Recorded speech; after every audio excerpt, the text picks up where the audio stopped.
What's going on, man? Welcome back to the basement. I'm Ron, and in 2 weeks we have the NFL draft, so I kind of want to take this opportunity to give you guys some pre-draft Dynasty rankings. We talked through my running back tiers on, I think that was Tuesday. Today we're going to talk through my wide receiver tiers. I just figure I should talk through the wide receiver landscape before it all gets shaken up. We saw last year we had Marquise Brown get traded on draft night, A.J. Brown. I don't know if it'll be that crazy this year, but there's going to be some things that change between now and the NFL draft. So why not get our takes out there and talk about the landscape of the Dynasty wide receivers. Now, we're going to talk through about, I think, like 12 to 15 to maybe 16, 17 wide receivers today.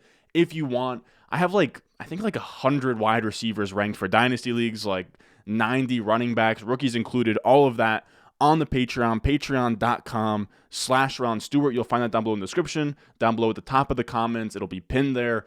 There you have my prospect grades, the RS grades, my positional rankings, buy and sell recommendations, my Dynasty rankings. You get it all. It's all there. And if that doesn't sound good, then just enjoy the video as always.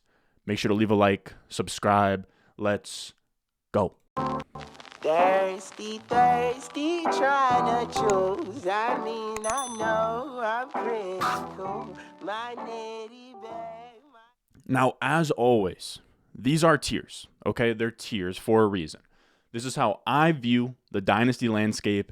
I don't have super strong opinions within each tier. You can order them within each tier however you want. This is just kind of how I break things up just for me mentally in my rankings and just kind of how I see things from where I'm sitting. So this is going to be for Dynasty Leagues, PPR. I don't really think that you have to go into the settings for the wide receivers anyways. But at S tier, we'll kind of just knock them out together. You know, no hot takes here. We have Justin Jefferson, wide receiver 1, Jamar Chase, wide receiver 2. Still absolutely wild to think that they both were on the same team at LSU with Joe Burrow, like guys who all go in the first round of startup drafts. But when we talk about S tier, Justin Jefferson and Jamar Chase, I cannot stress enough how rare of an asset they are. It is so rare that you have wide receivers that are younger than 25 and seen as insulated assets in Dynasty, guys who aren't going to lose value, guys who go in the first round are seen as, like young superstars. But they're not young superstars in the way that like a CeeDee Lamb is, right? Where CeeDee Lamb holds value and he's nice. And I mean, you can even say the same thing about like a Garrett Wilson. But these guys are giving you difference-making production in the form of being the wide receiver 1 and the wide receiver 2 right now on Underdog. Literally, they have a Superflex tournament out right now, big board, but Superflex. And they are the only 2 wide receivers that have an ADP in the first round, which is just insane. Like, again, I can't stress enough how crazy it is to have guys who are competing with the big dogs, right? They're competing with, the Cooper Kupps of the world. They're putting up the same amount of points as Cooper Kupp and Devontae Adams and all those guys. And they're like 6 years younger. So they're holding all of this value as young assets. And then they are also scoring a ton of points for your team. Like, they're almost bad to hold on rebuilders because they're scoring too many points for you despite holding first round startup value, which is what makes them a pretty crazy asset to look at. I went all the way back just for funsies, to be honest with you guys. I went back to 2017. Redraft ADP that's like accurate is hard to come by, but I was looking on RotoViz. They have it back to 2017, and I just looked back through each year the age of the top 3 wide receivers in redraft per ADP, and the only time we've had a wide receiver under the age of 25 with a top 3 wide receiver ADP was Odell Beckham at like 24 years old in 2017. That's it. It is Odell Beckham. We have 2 guys who are having Odell Beckham type starts to their careers, and they aren't slowing down in the same way that OBJ kind of hit that wall after his first 3 years. So I guess we hope that Jamar Chase and Jefferson don't hit that wall. It was kind of unlikely that OBJ did it. I mean, he kind of had like injury issues. The Giants weren't that great.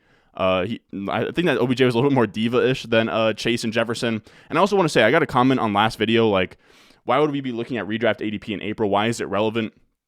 And the reason it's relevant is because it is so sharp, the ADP on Underdog. Now, sure, some things are going to change. Again, we talked about the draft happens in 2 weeks. Things are going to change. Of course, things are going to change. Things are going to change in the Dynasty landscape as well as the redraft landscape. So I don't see why using redraft ADP wouldn't be a benefit of us. Seeing a snapshot of what the 2023 season is going to look like and seeing what the masses think about Derrick Henry, right? Is Derrick Henry a first-round redraft pick? Is he a third-round redraft pick? How does that affect your team? Does it look like you can contend with your players right now? If you look at redraft ADP, if your team was a redraft team, would it be a strong redraft team? If not, then you should probably start compiling some good players if you want to make the playoffs and contend. That's why I think it's relevant. It's also the sharpest ADP out there. As always, Underdog, promo code Ron will get you $100 or up to $100 matched on Underdog. I have that promo code. I believe it's linked in the description down below.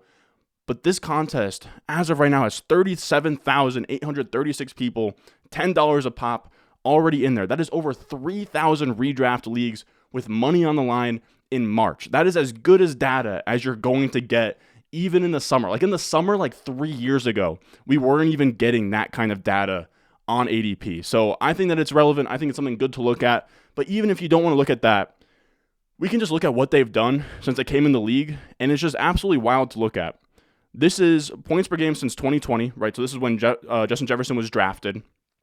And we have all of the wide receivers above 15 points per game listed here. I have their points per game since 2020, their age, and their games played. Minimum 20 games played just to have some sort of minimum there. And there's a pretty big tier, right? I would say like 18.9 points per game and above is your elite difference-making wide receiver. Then you have Calvin Ridley, and then you have a pretty huge drop-off to like D-Hop at 16.8 points per game, really at that like back-end wide receiver 1, high-end wide receiver 2 mark. And that's Ja'Marr Chase and Justin Jefferson in their first 3 seasons, 5+ years younger than your Tyreek Hills, your Cooper Kupps, your Devontae Adams, your Stephon Diggs. It's just absolutely wild. Now, like we really don't have to touch on these guys a lot. I just like gushing about how rare it is to have 2 guys that look like Odell Beckham at the same time. Like it truly, truly is wild. It is a wide receiver renaissance. We look here, one last data point. This is the most points per game wide receivers have had through their first 3 seasons in the NFL. It is OBJ up top, who, by the way, is just like absolutely insane what he did in his first 3 seasons. Jefferson second, Ja'Marr Chase third. Pretty big gap, like a 1 point per game gap to Michael Thomas, AJ Green, Anquan Bolden, Tyreek Hill, Julio Jones. They're getting down to the 16 point per game range. Like what they're doing is insane. Ja'Marr Chase still has this season to even improve that points per game, catch up to Justin Jefferson, and catch up to OBJ. So these are guys who, Chase is tied to Joe Burrow, which is a great pairing for, into eternity. Justin Jefferson, a little bit worse with Kirk Cousins, but that's still a capable quarterback. High-flying offense with Kevin O'Connell. Like both of them, you can pencil them in for 20-plus points per game. They're both very solid assets. They're going to hold value and help your team win, which is really rare in Dynasty. Now, after that, we have A tier. And this is where things get like a little bit more tricky, but it's pretty clear to me. You can have these guys in whatever order you want. I'm going to go A.J. Brown, then CeeDee Lamb. And these are both guys who aren't really going to give you like that 20-plus point per game ceiling. I think it's in their range of outcomes, but you can't project them for 20 points per game just yet. They both have 17-plus point per game seasons under their belt. They're both under 26 years old, and that's a nice asset tier because they're still helping you win games and they're still holding value, but not in like the insane extent that Ja'Marr Chase and Justin Jefferson are. Now, the reason I prefer A.J. Brown at wide receiver 3 is I just think that he's more talented than CeeDee Lamb, just point blank. His efficiency over the years, efficiency is not a sticky stat, but A.J. Brown has made efficiency a sticky stat. Every single season of his NFL career, 2.67, 2.65, 2.5, 2.59 yards per out run. He averages on his career a 2.6 yards per out run over a 4-year sample. In 2022, the only 2 wide receivers that have a 2.6 yards per out run or better were Justin Jefferson and Tyreek Hill. That is A.J. Brown's career average expectation, which is just insane. Even his worst year was year 3 with a 2.5 yards per out run, which would have been the wide receiver 5 this year behind just Tyreek Hill, Justin Jefferson, Jalen Waddle, Rashid Shaheed. It's just wild. Like what he does, he makes the most out of his routes. He makes the most out of his opportunities. He is a big physical freak. You even look at some other places too that have him highly graded. This is ESPN / like 538's wide receiver tracking database where they have an open score. So how well are you getting open? Catch score, how good are you at the catch point? And then your yak score. And he had the highest overall score among all wide receivers last year. He's a complete wide receiver. He's physical at the catch point. He's 225 pounds. He gets open. He makes plays after the catch. Really the only drawback for him his entire career. I truly do believe if you put... If A.J. Brown,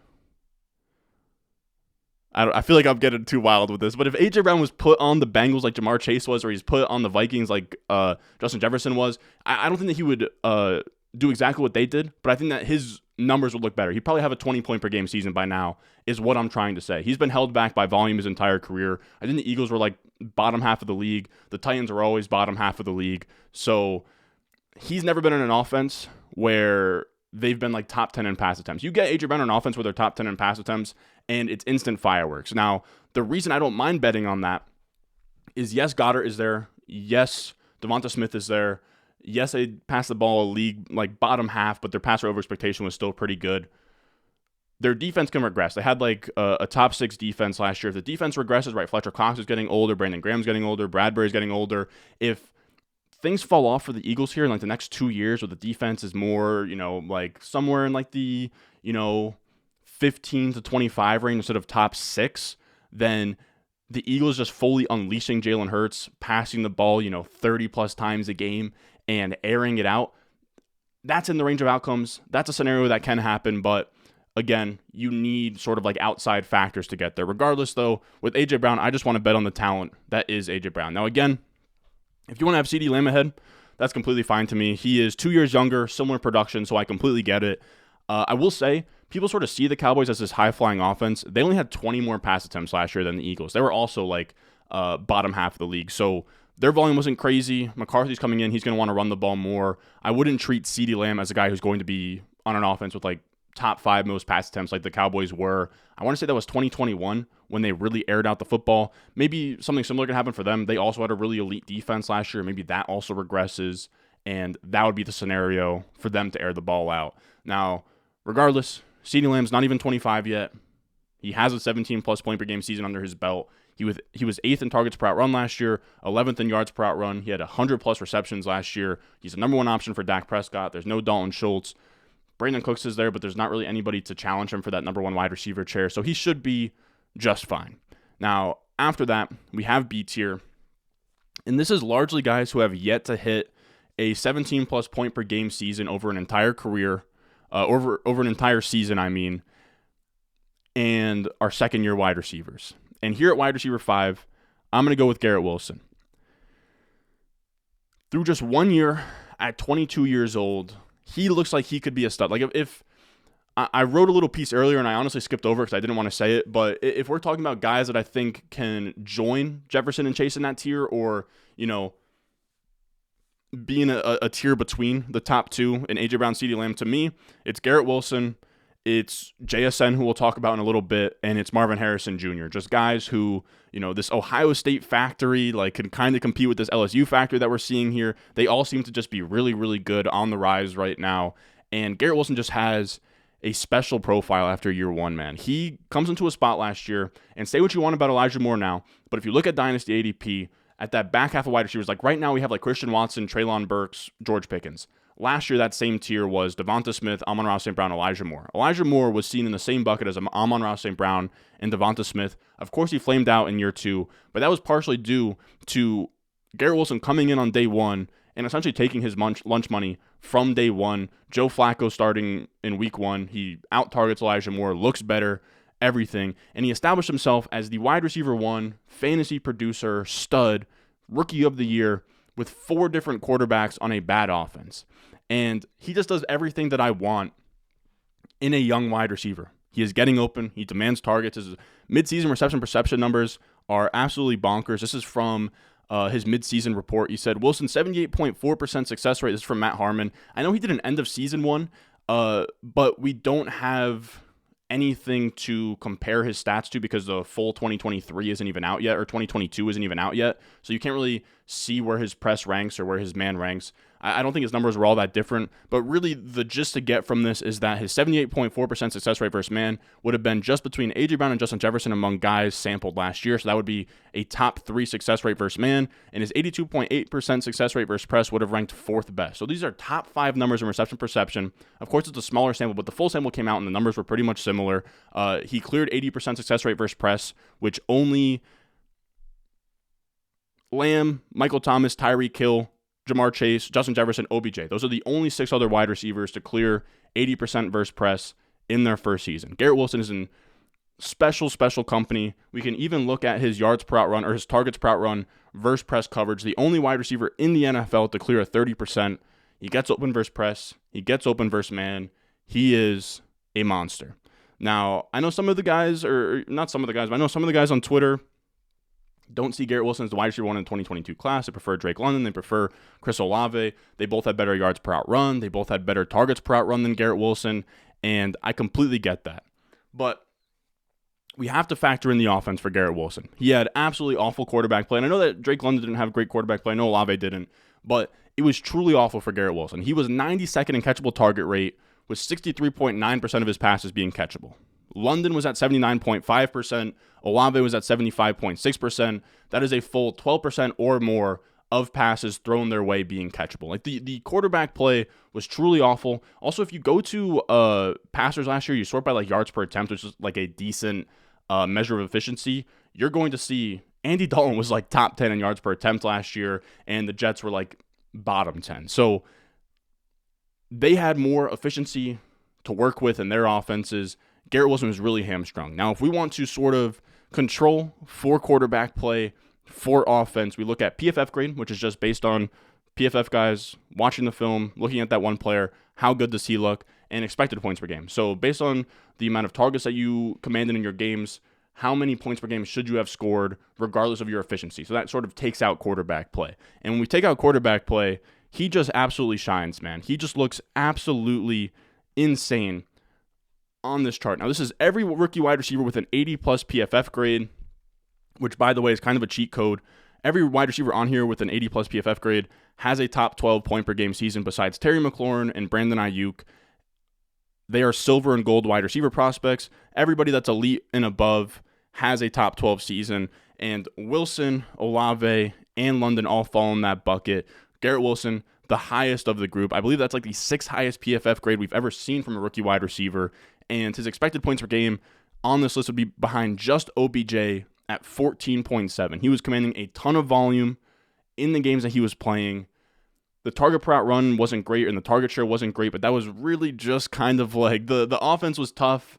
Early on, they were kind of spreading it out between like the tight ends and like Breece Hall early on. But in terms of what he was doing in the game, he was commanding volume. It was just a little bit tougher to capitalize on that volume when you're getting passes from 4 different quarterbacks, all of which are pretty bad. Now, the thing that's a cherry on top for Garrett Wilson for me is the yards after the catch ability. And this is a excerpt from the recent Garrett Wilson profile from Matt Harmon saying he's a freak athlete. Truly, I believe we are talking about one of the special physical specimens playing the position today in terms of his ability to bend and move. This shows up in his after the catch ability. Wilson was in space on 11.3% of his sampled routes and went down on first contact on less than half of those chances. He can break tackles with surprising power for his frame, and he eludes tacklers with silky smooth precision. I've made this comparison before, but he's what all the Kadarius Toney bros want the Chiefs wideout to be, because he's Toney-like freaky in the open field, except he can actually run real routes. So we have a guy here who can get open versus press, get open versus man, came in on day one, unseated a really strong rookie wide receiver profile in Elijah Moore, made it happen with 4 different quarterbacks in a terrible offense, and on top of all of that, he has freaky yards after the catch ability that Matt Harmon would compare to a guy like Kadarius Toney. So there's a lot to like here. He just profiles to me as somebody that has so many things going for him that if Aaron Rodgers comes in and things truly do click, and let's say he's a top 12 wide receiver this year or a top 8 wide receiver this year, it wouldn't shock me to see him get moved to like wide receiver 3 in Dynasty. It really wouldn't. Now, I will say, our next wide receiver here, I originally had Amon-Ra St. Brown behind the 2 rookie wide receivers that I like in Olave and London, but I did research for this video, and after, we have like 11 pages of notes here. I don't know how long this video is going to take, but essentially, you do some research, you tweak some rankings, and honestly, I think I was sleeping on Amon-Ra St. Brown a little bit. He was like my wide receiver 9. I now have him at wide receiver 6. Amon-Ra St. Brown has some really intriguing data points to his profile. If you wanted to even put him up into tier A, I wouldn't blame you. If you wanted to have him, like wide receiver 5-ish, I wouldn't blame you at all. Now, there's a lot to like. 16.7 points per game last year is solid. He was the wide receiver 10 in points per game, just 23.4 years old right now. Now, he's not in the 17-plus points per game. He just narrowly missed it, the club that A.J. Brown and CeeDee Lamb is in. But technically, he got hurt early on. People forget, he had 20.4 PPR points, then 39.4. He was like the wide receiver 1 in all of fantasy through 2 weeks. gets hurt in week 3. So if we take out the games where he was either hurt or hobbled, there's like, I think 3 games in there where he played under 50% of the snaps. He averaged 18.6 points per game in games where he played over 50% of the snaps, which would have been wide receiver 7 ahead of CeeDee Lamb and A.J. Brown. And that was just in year 2. So that's really damning. And then we also look at the peripherals here because I think that there's some like unsexiness to him being a slot wide receiver, but he profiles like kind of similarly to Cooper Kupp. Now, Cooper Kupp has insane efficiency. He has, I think that he's used a lot more in the red zone than an Amon-Ra St. Brown. But if we look at the peripherals here, 2.4, and this is from 2022. I know that Cooper Kupp wasn't great in 2022, just because the offense wasn't great and he like got injured, but he played 9 games and had 22 points per game, which was the wide receiver 1 in all of fantasy if we just use points per game, minimum 8 games played. So he still had a monster year. 2.4 yards per out run. Amon-Ra St. Brown matched him. 28% target per out run. Amon-Ra St. Brown matched him. Slot percentage around 60% or 55% to 60%. Pretty much the same profile. ADOT 6.7 versus 5.6. About the same. Yards after the catch. Pretty much the same. Touchdowns per game. That's the issue. Is Cooper Kupp had 6 touchdowns in 9 games. Amon-Ra St. Brown had 6 touchdowns in 17 games. Now, the Detroit Lions passing offense was good last year. They actually scored a lot of touchdowns. So it's a little bit weird that Amon-Ra St. Brown didn't find the end zone more. I honestly think that some of that was due to just Jamal Williams kind of vulturing everything in that offense last year, which isn't going to happen every single year. So if he can just get touchdown luck to swing his way a little bit, like he might have had a 20-point per game season last year if he could have scored, instead of 6 touchdowns last year, if he scores like 10, 11, 12, which like isn't all that rare to see for like a high-end wide receiver season. That'll happen every once in a while for a guy who is going to be, he was second in the NFL in targets per out run. He was tied for 9th with Kupp in yards per out run. He's just a slot, a modern slot in the NFL, and that can work, right? I think that there's the only knock I would give him. There's some Juju Smith-Schuster vibes where year 2 wide receiver, huge year, out of the slot, can't really play on the outside.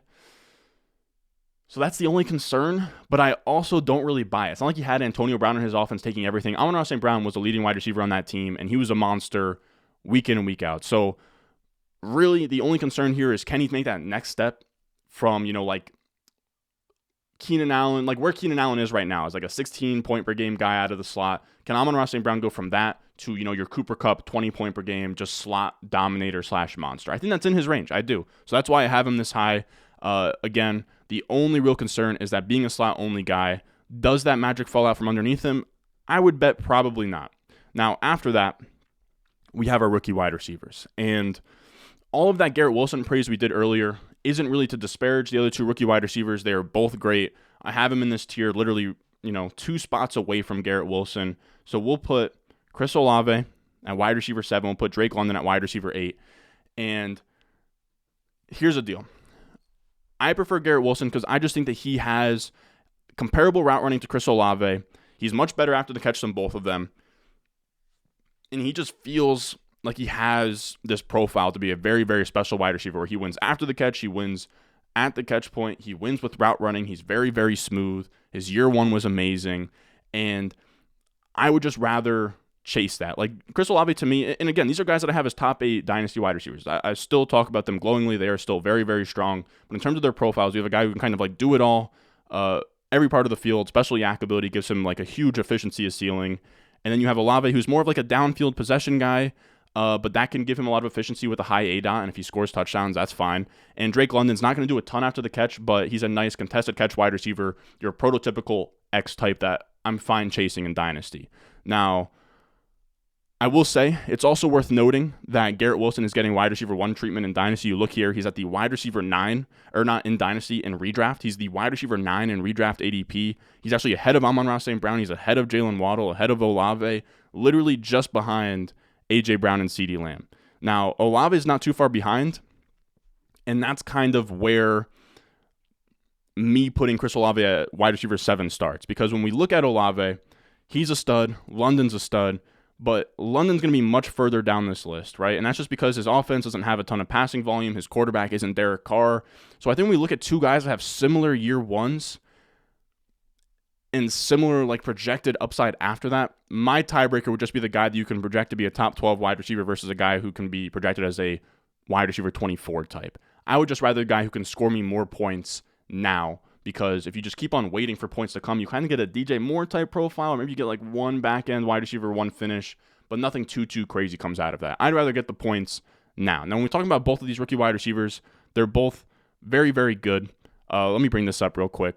So this is what I wanted to pull up. I don't know why that happened, but when we have 13 wide receivers hit 2+ yards per out run and a 23.5% targets per out run, and Olave and Drake London were two of those as rookies in like not so great offenses, which is really impressive. They were both also 80+ PFF grade guys, as we showed earlier on that list.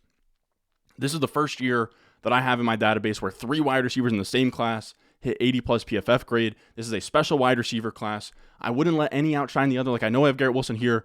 All 3 are very, very special. That's why I have them all in my top 8. They are both, both of their year ones are comparable in terms of Olave and London. Like I said, I just prefer Olave. This is actually the first time I've had Olave ranked over London in this full cycle, but it really just is, if he's wide receiver 12 in redraft versus London wide receiver 24 in redraft, and it's really a coin flip between the two of them, I think just give me the guy who's going to score more points, despite London being a year younger, better prospect, probably a profile I like better too as a prototypical X wide receiver, but with Derek Carr and an actual passing offense, again, 2 like razor close guys, I'd rather give the tiebreaker to a better offense. Give me the points earlier on. Now, I still love London. I think there's some merit to, again, him being a better prospect, him being an X wide receiver. He has a better PFF grade. You can have him ahead. I just do question the ability to, or our ability to gauge upside, right? We've been chasing, or early on in my Dynasty career, I was chasing this like prototypical X wide receiver. It's why I like Terrace Marshall a ton in 2021. And I think we're in a modern NFL now where size doesn't matter as much as it used to.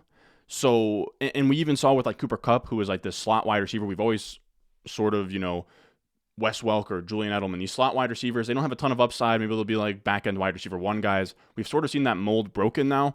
And it's just kind of broken my brain in the way of like, okay, so Drake London is contested catch, X wide receiver, prototypical alpha, looks a lot more like, your Devontae Adams of years past, your AJ Greens, your Julio Joneses, of course. And Olave looks more like your, Tyler Lockett's of years past and profiles like that. But now you can kind of compare them to your like Calvin Ridley's, your Stephon Diggs, just like smooth route runners. And that's kind of the meta archetype at this point. So give me Olave. Now, again, still love London. Hasn't even turned 22 yet. If you want to value London over Olave, go for it. Now, after that, a guy who, if you want to have him at the top of this tier, you can. I know that there is a huge Olave fan club out there, and you guys aren't going to love me having him this low at wide receiver 9. But the issue with Waddle is he came in old. He's going to turn 25 in November, and the argument for him to be below Olave is pretty easy. Again, Olave is literally right there in the wide receiver rankings, literally back-to-back with Waddle. They're literally neck and neck. You can project them for the same amount of points this year, or similar amount of points this year. Olave's 2 years younger. They both had a similar year 1. They're similar prospects. Give me the guy who's 2 years younger. Same projected outcome for this year. Now, I don't know why I keep saying again, but Waddle is a guy.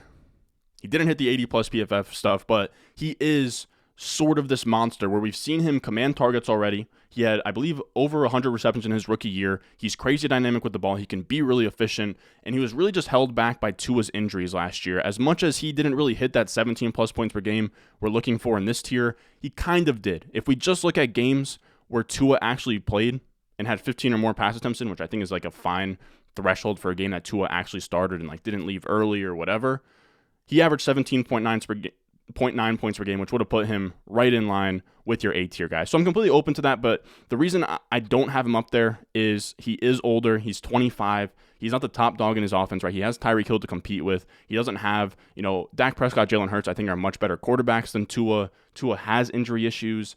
I think that's very real at this point. We kind of just have to respect it. He came into the league with injury issues. It's been a problem since. So if quarterback play can't be consistent, that's a bit of an issue. Now, I will say at least Mike White, I think, is a much better or a bigger upgrade or a nice upgrade to Teddy Bridgewater and to Skylar Thompson from last year. So that should at least like mitigate that 19.8 per game stretch from last year. But we're talking about a guy here who is a fringe wide receiver 1 per ADP, per redraft ADP. And at this point, by the time that he kind of like separates himself from Tyreek Hill or Tyreek Hill slows down, he's going to be on the back half of 25, and it's going to be tough to see him ever be up here. So that's just where I have it. But again, we're kind of splitting hairs. So if you want him at the top of this tier, have at it. Now, after this, we have C tier. And this is a weird tier to kind of sift through, because I think it really just depends on your philosophy when it comes to Dynasty. And in this tier, we have your 20-point per game vets. You have a rookie wide receiver, and then your sexy high-end wide receiver 2s. Now, at the top here at wide receiver 10, just give me Stephon Diggs. It's very simple for me. He's not even 30 yet. He's the wide receiver 5 in points per game over the last 3 years. He's averaged 19 points per game over the last 3 years, which I believe last 3 years he's been in Buffalo. And he's attached to Josh Allen for the foreseeable future. Give me that guy. He's not even 30 yet. He's attached to one of the best quarterbacks in the NFL. I think that's what separates him and puts him kind of not on a tier of his own, just like very easily at the top of this tier, just having an elite quarterback, sub 30 years old, wins with like route running and separation. So that game kind of ages really well. Like we saw Antonio Brown kind of dominate into his early 30s with that type of game. And I think we could see something similar for Stephon Diggs. Now, after that, give me Tyreek Hill. Arguably the best wide receiver in football last year. I think that kind of goes over people's heads.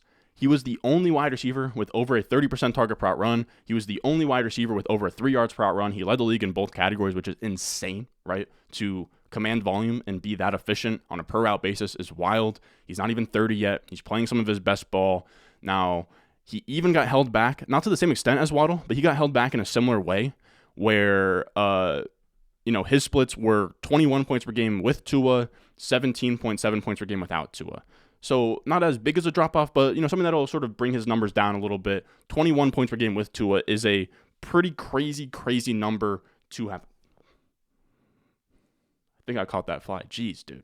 I will also say, I was supposed to record this video like 2 hours ago, but it's just been so hot in the basement. There's like bugs down here, dude. We're grinding. It's peak spring season. It's hot in Jersey for whatever reason, so we're out here. Now, the reason I have Tyreek Hill just behind Stephon Diggs is really this. Josh Allen is better than Tua. Tyreek Hill has hinted at retirement like recently, which is like, who really cares? But at the same time, like we're splitting hairs here. And then also his elite trait, Tyreek Hill, yes, he's a great route runner, but his elite trait is the speed.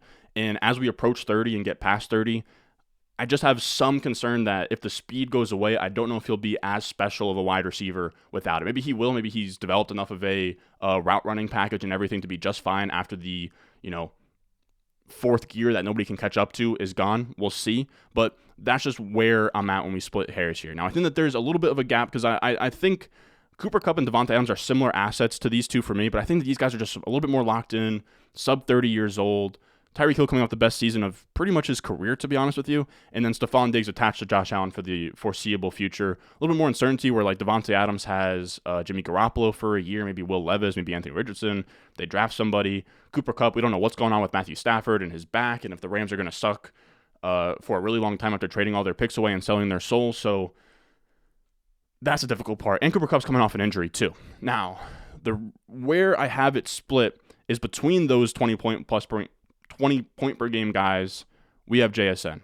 Jackson Smith-Njigba right now projected to be a first-round pick in the NFL, the favorite to be the first wide receiver off the board, a really strong wide receiver prospect. I prefer him to London last year, who was my post-draft wide receiver 1, and if you want to get off, the vet express of like Kupp and Devontae Adams, I'm kind of fine getting to JSN here. It feels like a leap of faith, but this is an elite wide receiver prospect. He has upside to be viewed as like a top 6 dynasty wide receiver if he comes in year 1 and dominates.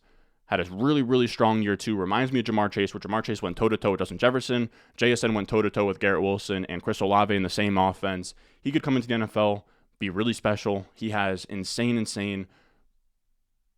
change of direction, agility, drill type testing he did at the combine. He is really excited. We've been talking about him all offseason. I don't really need to go any deeper than that. Now, essentially, this is where I think a lot of you guys are going to get mad, and this is where I think the rest of this tier and the rest of this wide receiver video comes down to your preference in Dynasty. Now, these are my top 12 Dynasty wide receivers, but I have like this C tier is just a massive tier. Maybe you could make the case to put them in D tier.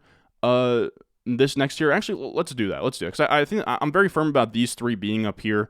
But if you want to, make a case for however you want D tier to be sorted, we'll go through that now.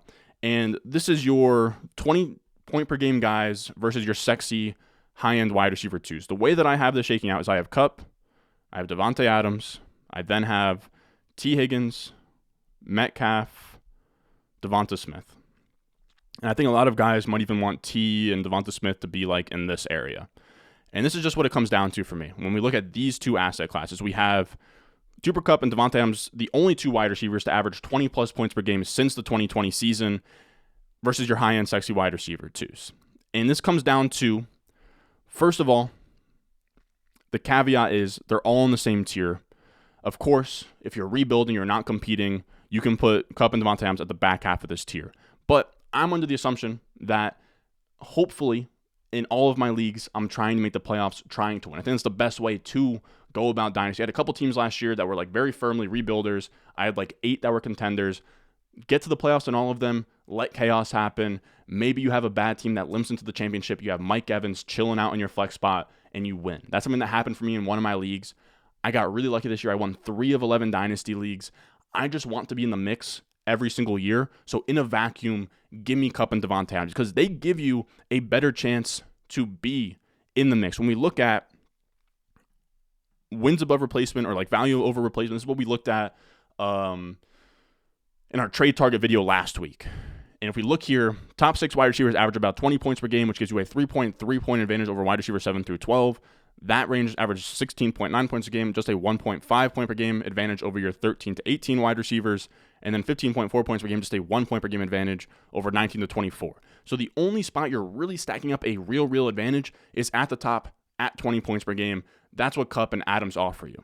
Now, the issue with T. Higgins, DK Metcalf, Devonta Smith are these guys were all under 15 points per game last year. They're all in the 24 to 25 age range, and you have an asset that isn't going to be insulated much longer. We know wide receivers, they usually pop in year 1, year 2, year 3 for like first and second round wide receivers. You'll have day 3 guys or round 3 guys pop off later on in their careers just because you don't get the opportunity right away. But usually, if you're a first or second round pick like these guys and you're drafted early, you usually arrive early on. Now, a couple of these guys, they've had their spots and their moments, right? DK Metcalf had a really strong year 2. But if you can't consistently get into that like 17 plus, 18 plus point per game area, you start to really drift away towards that wide receiver 2 tier. Like these guys, if they don't come out here and give you, 17, 18 points per game here soon, they're just going to drift to that massive wide receiver 2 tier we have in Dynasty. We have Calvin Ridley, Terry McLaurin, Chris Godwin, like everybody in that area, Marquise Brown, Deontay Johnson.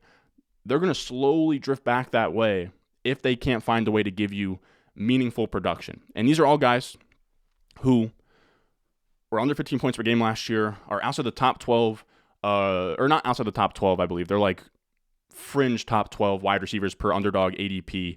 And all that really gives you is somebody in that wide receiver 13 to 18 area. Again, under 15 points per game last year, puts you in wide receiver 13 to 18. And it's not giving you a massive value over your, wide receiver 2, wide receiver 3 types, where you can almost like match their production at much less value with guys like Terry McLaurin, Godwin, Calvin Ridley. I think you can even do like Amari Cooper. You could do Mike Williams. You could do DeAndre Hopkins.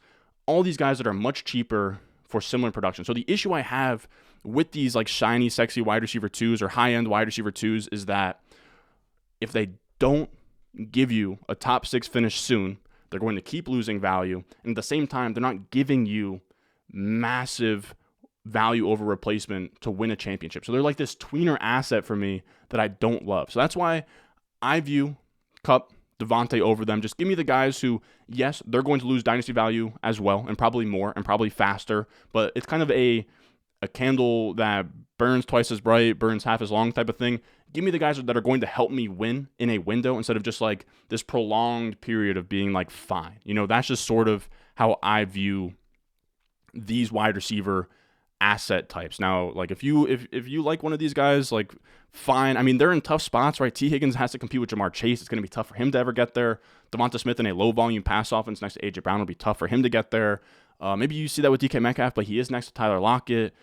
They could pass more. Geno Smith could be even more efficient. But even last year when Geno had a career year, Metcalf was still outside 15 points per game. So it just gets tough. These just aren't assets I'm trying to hold on to in Dynasty. Like, these guys aren't moving the needle for wins. They're getting to a spot where once they're at the back half of 25, their value is going to just keep falling and falling and falling without giving you the production to make up for it. So again, they're all in the same tier. It really comes down to where your team is at, but in a vacuum, if I'm trying to compete, give me Kupp, give me Devonta Adams. In a vacuum, you should be trying to compete across the board. Now, that is going to do it for us today.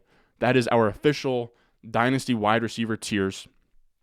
I think that's our top 17 wide receivers. Feel free to, screenshot this or whatever. As always, the full Dynasty rankings will be on Patreon, patreon.com/Ron Stewart. All of the rookie wide receivers are ranked among all the veteran wide receivers right now. If you want that, it's on patreon.com/Ron Stewart. It'll be down below in the description. It'll be down below in the comments. As always, if you can't support there, like, subscribes, mean the world to me. We are locking in. It's draft season. Hope you guys enjoyed. As always, I will see y'all in the next one. I got the juice, I got the juice. Channel, Chatham's on. Foolies glad I'm home. Even my haters kinda glad I'm on. Rest in peace to my vagabond. Rapper, song, singer, suspended, subpoena from misdemeanor.